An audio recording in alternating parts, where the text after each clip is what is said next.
Memorials and tributes are underway in Washington for former President Jimmy Carter. The casket carrying the 39th president, who passed away last month at the age of 100, arrived in the nation's capital Tuesday after mourners in his native Georgia paid their respects. Natalie Brand reports from Washington.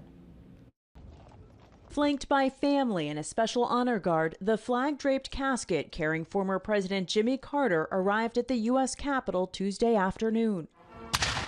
The 39th president honored with a 21-gun salute before moving inside the Capitol Rotunda for a tribute by members of Congress. Vice President Kamala Harris delivered one of the eulogies. James Earl Carter Jr.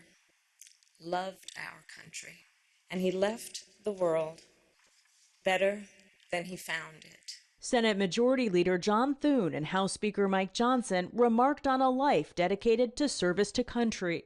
His care for humanity didn't stop at building homes. In the face of illness, President Jimmy Carter brought life-saving medicine. In the face of conflict, he brokered peace. Georgia Senator Jon Ossoff reflected on Carter's legacy, not just as a state governor and U.S. president, but his achievements after he left the White House. He continued to have a major impact, not just in the United States, but around the world as an advocate for free and fair elections. His work on public health and disease eradication.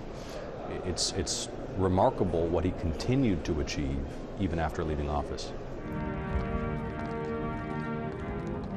On the way to the Capitol, Carter's casket was transferred at the U.S. Navy Memorial, which Carter, a Navy veteran, authorized building in 1980. His family walked beside the horse-drawn caisson, a nod to Carter's decision to walk down Pennsylvania Avenue during his inaugural parade in 1977.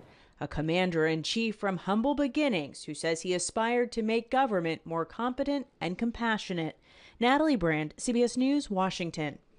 State funeral services for the former president begin Thursday at Washington National Cathedral. His body will then return to Plains, Georgia for a private funeral ceremony before a private burial.